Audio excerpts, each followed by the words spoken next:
Welcome back, listeners, to another episode of the New Standard. And if something looks a little bit different than normal, my partner in crime, Neil Coulong, is not joining us today. Neil has some personal business to attend to. So, with that being said, I'm going to go it alone. And before I hop into the program, and the title of this program is Can the Steelers Will Smith Slap the Shit Out of the AFC North? In other words, I want to take a deep dive into the question of can the Steelers win this division with the running game and defense pretty much exclusively, playing an old school type game where there is a dependence, a heavy dependence on the running game and on the defense. Old school, classic Steeler football. But before we get into that, I want to let you know there's a variety of ways in which you can interact with the program. You can hit us on YouTube like we're doing right now. Go to the New Standard and do a search for Lance Williams.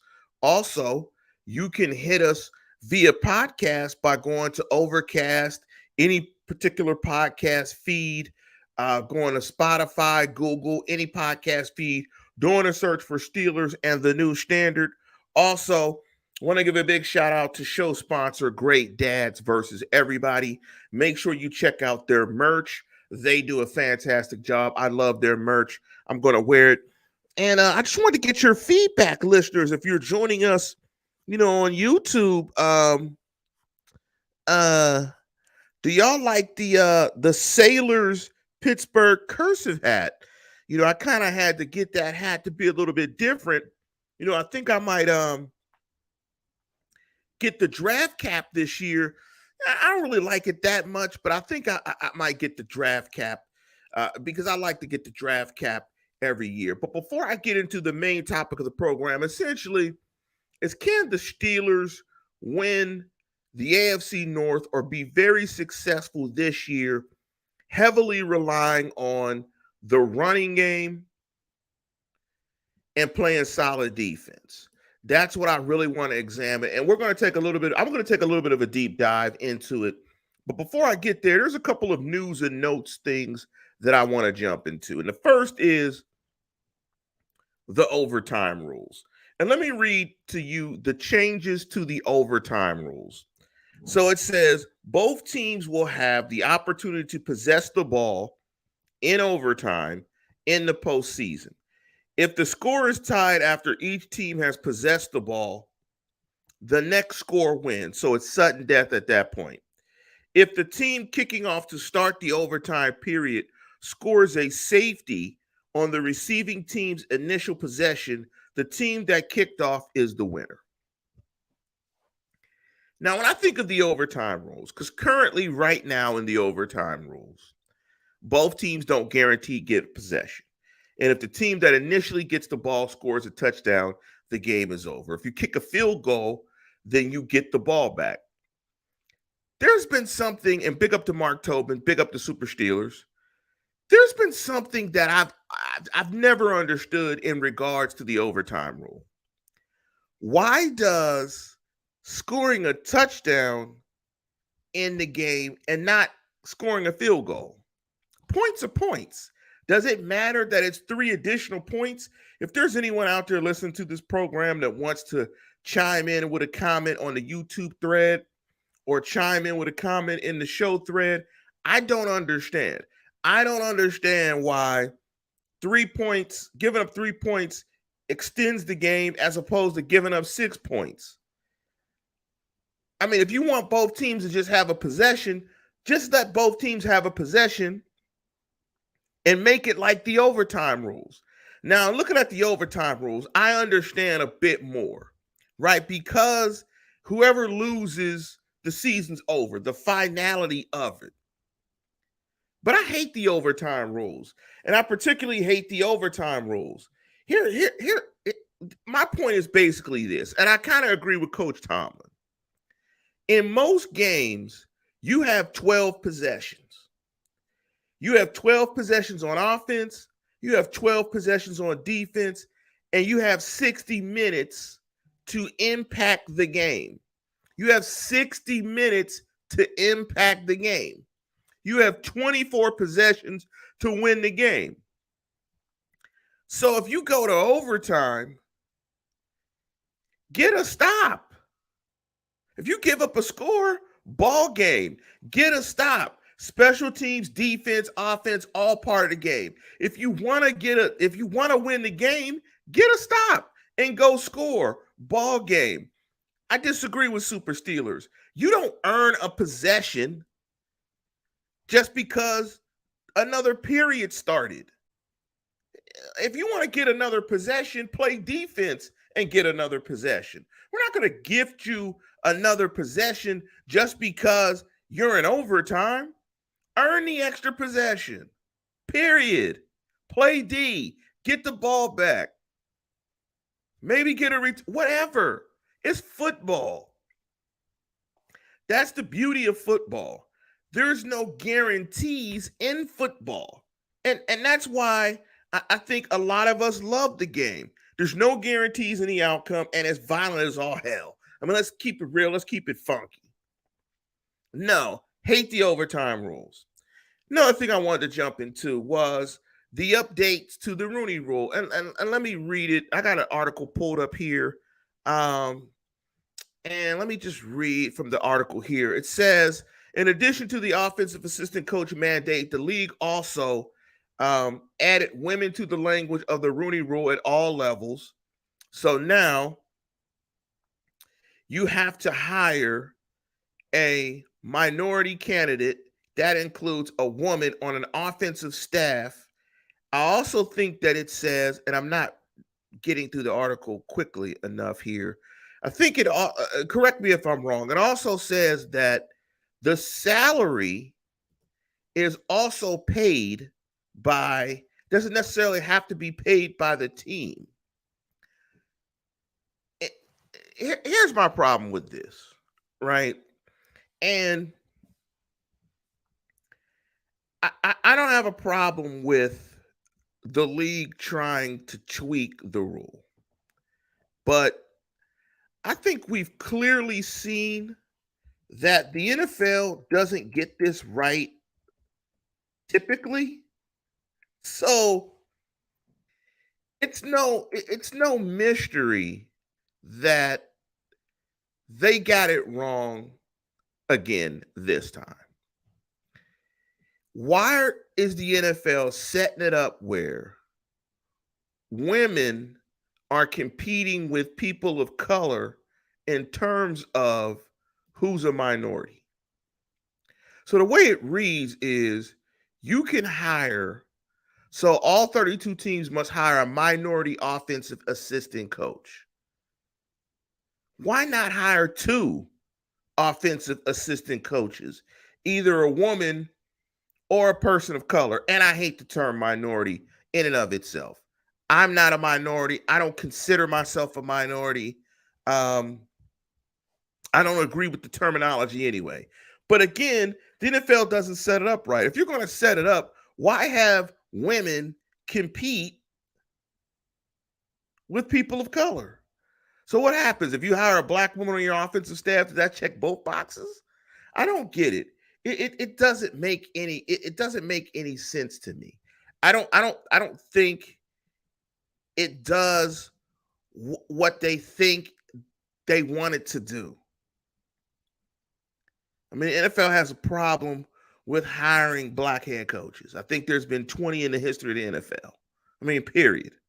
And I love what Art Rooney said when he said, the league didn't have any, it didn't impact the Steelers in any way, shape, or form in terms of whether they were going to hire Brian Flores. They hired Brian Flores because he was a qualified candidate that they felt could bring a lot to the Pittsburgh Steelers in terms of his ability to coach and also to assist the other coaches in their duties. But again, I think the NFL got it wrong with the expansion of the Rooney Rule. I don't think, I see what they're trying to do. What they're trying to say is, all these new coaching hires is coming from the offensive side. And because there's not a lot of African American or people of color on the offensive side of football coaching, that it's hard for people to get jobs. I get that. But if you're going to hire, if you're going to try to address it, hire a woman and a person of color. Don't have two disenfranchised groups compete against each other for possibly the one spot. I think that's a mistake. Let me jump into a couple of the comments. Mark Tobin jumped out here and answered my question about why they're giving the team a second possession because a field goal is easy. I understand that, but stop them. I mean, a field goal is easy. Yes, getting a field goal is easy, but if you gave up a field goal in the fourth quarter, late in the game, and got beat, you wouldn't even get to overtime. No, the game doesn't change. You earn that possession by getting a stop. Go get a stop. It's football. It's competition. Go get a stop. Go play solid defense. Go play special teams. Get a sack. Make a big play. But I don't like the guarantee. Look, and Thomas said it best. I guess we don't live in our fears. I don't fear sudden death. Go make a play. Play football. Get a stop. Score.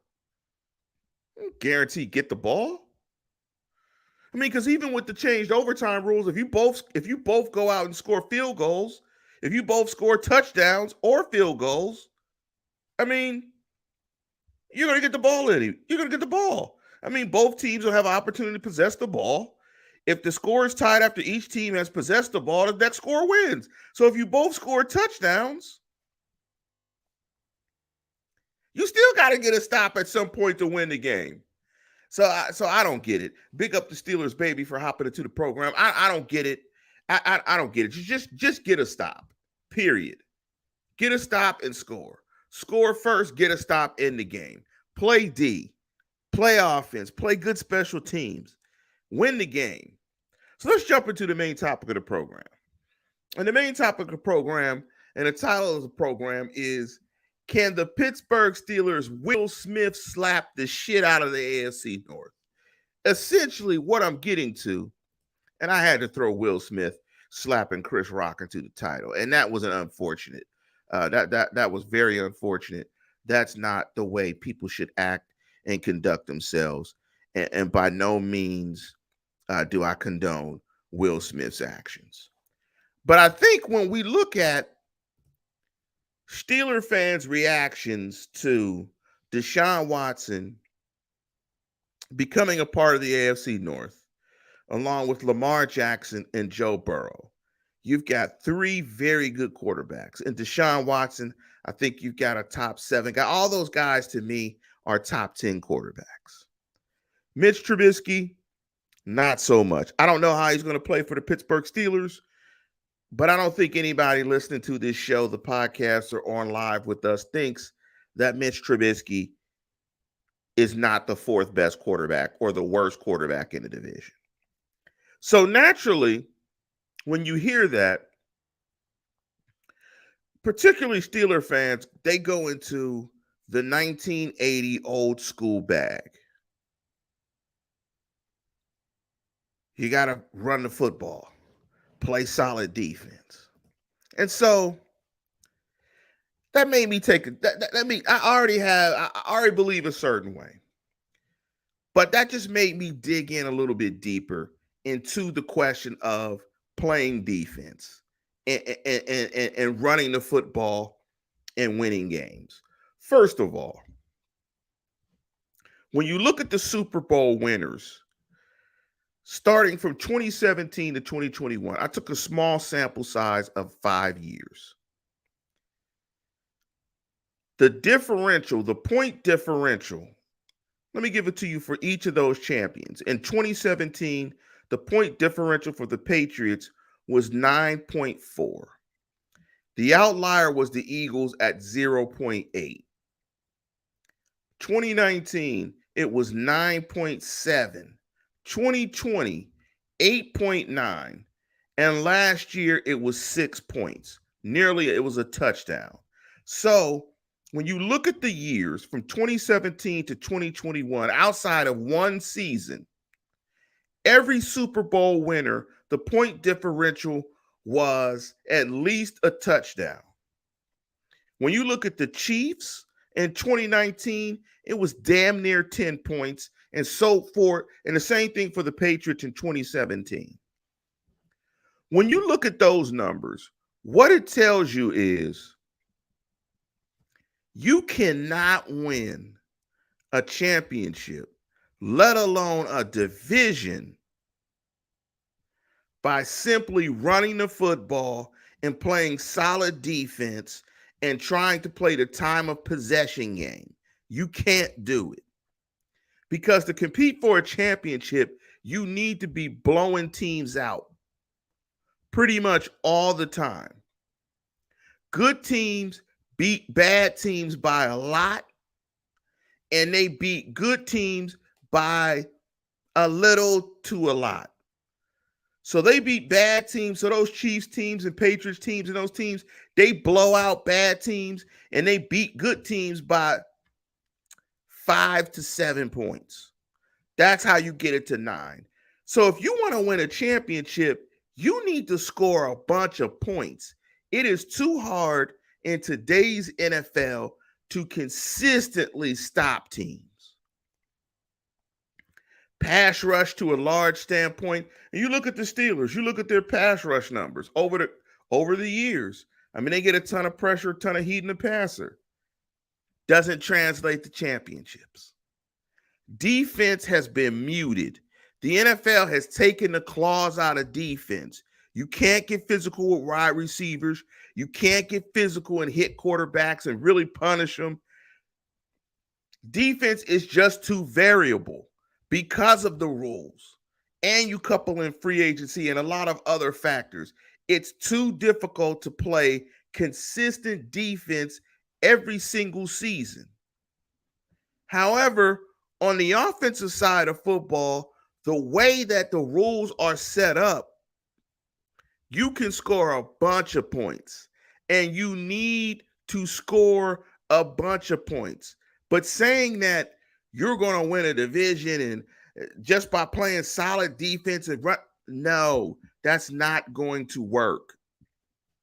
Let me give you a couple more stats from these championships, these teams. The Rams last year, who won the Super Bowl, scored 27 points per game, which was 6th. They gave up 21.3, which was 9th. The Bengals scored 26.3, which was 9th, gave up 21.8. Previous year, the Bucs averaged 30.6 a game, which was 2nd. They gave up 21.7. The Chiefs in that same Super Bowl scored 28.5 and gave up 22.8, which was 10th. So I don't want to be hyperbolic and say you can play shitty defense. You just aren't going to necessarily win a championship or a division if you have the best defense in football and like a 20th ranked offense, where your point differential is a field goal or less.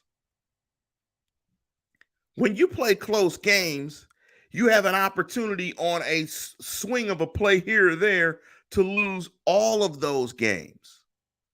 You want to be blowing teams out, so if you make mistakes, you can still win the game.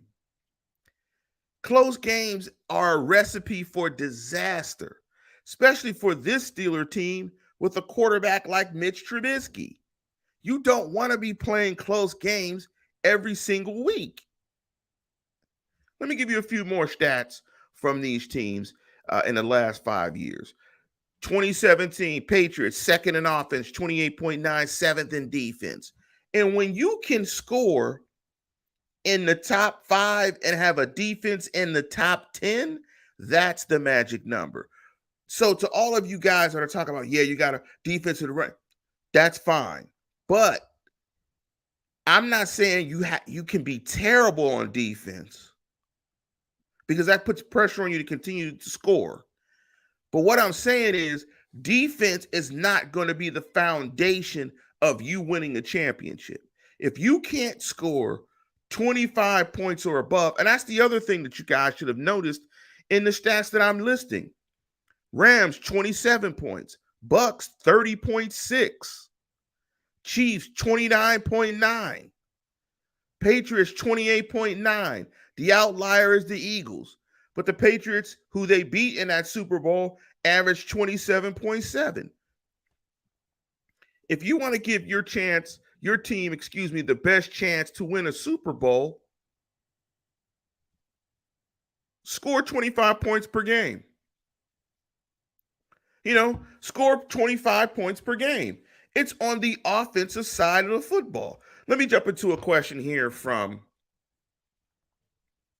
Edgar James Gardner, and he wrote, how many points would you wager that this team will average per game? Honestly, don't want to know. I mean, they were terrible last year on offense with Big Ben. I can't imagine that it'll be much worse. At best, I would say this team, and it's hard to say without this roster being exactly filled out, I'm going to say that this team averages about 22 points a game. So at 22 points a game, going back to my point, looking at the point differential, at 22 points a game, they would have to be giving up like 13, 14 points a game. You know how hard it is to do that in the NFL, to give up 14 points a game? It's not going to happen. It's too hard to do. Let me jump into a comment from Mark Tobin. He said, I would argue the Rams D-line was the winning factor in this past Super Bowl, and the one before that was Tampa's D-line and pass rush. I would disagree. How about those 30.6 points per game? How about that? How about beating teams by 9.5 points per game? How about Tom Brady being hell of efficient on offense? I mean, because if you want to take that argument that Mark Tobin takes, the Steelers have led the league in sacks, I think, the last 6 seasons. I mean, what has that gotten him? A couple division titles. Inconsistent in the playoffs. I mean, the game has changed. And if your team isn't flexible to trying to win in a ton of different ways, then you're going to be stuck in the past. Running the ball 30 times, that's not going to work. You got to have an offense that generates explosive plays in the passing game, complemented by the running game. The game just doesn't lend itself for running it 35 times, trying to shorten the game and play 16 to 13. That doesn't exist anymore. Period. Mark Tobin also said, Patriots defense shut down Goff, and the Rams and the Eagles pass rushing D-line killed Brady. That's not, my point isn't that defense isn't important or that defense can't show up in a one-game scenario or in a couple of games and get hot and carry you. My point is, over the course of a season, offense is going to carry you, not defense. You are not going to play like the Patriots did in that Super Bowl or like the Eagles and Rams pass rush over the course of a 17-game season, and that be your foundation for success, because defense is too variable. If you guys have been watching the games, you see it every week. Defenses get lit up. Corners can't cover. I mean, hell, even Jalen Ramsey was getting burned up and crispified in the playoffs. He's darn near the best corner in the NFL. It's just a recipe for disaster. If you want to win a championship, score a bunch of points and give up about 20. I mean, the ratio is sort of like 27 points a game, around 20 on defense. You give up around 20, 21 on defense, you're probably going to be a top 10 scoring defense, period. That combination gets it to you. But for the Steelers recipe, and can they slap up the AFC North, the reason why it's going to be so difficult is just on a play-to-play basis, they're going to give up a ton at the quarterback position. And it's just too hard to overcome that strictly by defense. You don't want to put your defense in a predicament where it has to be perfect and almost pitch shutouts. I mean, the Steelers defense on that team that went 11-0 was awesome. I mean, and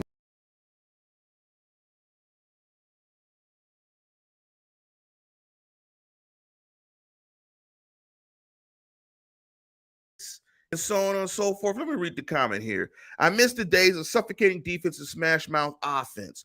Those games were fun to watch. I mean, it's just not the same. I mean, you're going to miss it all you want, and you're still going to watch. I mean, it's just that I'm not saying it's better. I'm just saying the game has evolved and has changed. Let me jump into the last comment of the program before I get out of here with Neil. Gone. I tend to keep the shows pretty short, pretty compact, pretty sweet. I don't like to ramble for an hour. I like to keep the shows for about a half hour. And Mark Tobin also wrote, think who owns the league and runs it. Think about what minorities were in the era in which it was founded. First of all, I hate the term minorities. I don't like to be called one. I hate the term. I think it's a terrible term. We have been shown exactly where we stand on the ladder. The league is just what it is. I mean, the league has a significant problem when it comes to equal hiring practices with coaches. And as long as the ownership looks the same that it does, it continues to look the same, it will continue to be that way. I don't think there's a solution. You can jerry rig the Rooney Rule all you want. And big up to Holly Howard species. Holly Howard will be celebrating the start of Ramadan tomorrow. And big up to all my Muslims out there who listen to the show. Big up to you guys at the start of Ramadan. And let me get to Mark Tobin's point. They score a lot of points, but they lost. Look, there's no guarantees in football. There's no guarantees if you don't give up a ton of points that you'll win. You could give up 3 and lose 6-3. This is football. There's no guarantees. And I don't like to talk from the perspective of guarantees. Fans want guarantees. There's no guarantees. It's sports. Hell, that's why we watch it. There's no guarantees. I'm talking about the best route and the best formula to winning, and that's not trying to play suffocating defense every single game. It's not going to happen, man. You have to score some points, period. So Mark also wrote, the Steelers' defense wasn't solid. We had a pass rush. We didn't create turnovers, and our secondary was bad, giving up third and long. Again, they've had defenses that were good, had good coverage, were great on third down, so on and so forth, still struggled. You've got to score points, and your defense has to complement your offense. Dare I say it, offense wins championships. Yes, I said it. Let me put my hoodie up. Let me say it again. Offense wins championships. Balanced football teams win championships. Teams that are good on both sides of the ball win championships. And just looking at those numbers again, even though those teams were stacked offensively, the worst scoring defense for those teams, for a team that was in the Super Bowl, were the Bengals, that was 13. So I'm not saying you don't have to play defense, but what I'm saying is trying to play 85 Bears football, no way. It's not going to happen. You're not going to win a Super Bowl that way. And before I get out of here, I want to just jump really quickly into I said it. And I want you guys to chew on this before I get Neil back next weekend. Trade Mason. Do whatever you can to move up in the draft to get a quarterback, Malik Willis, Kenny Pickett, whoever, to get your quarterback of the future. Let me say it again. Trade Mason Rudolph. Move up to get Malik Willis. Malik Willis is your number 3. Haskins is your number 2. And Mitch Trubisky is your number 1 quarterback. And with that, I'm going to conclude the program. Yeah, I said it. And as always, tune in, tell a friend, and subscribe.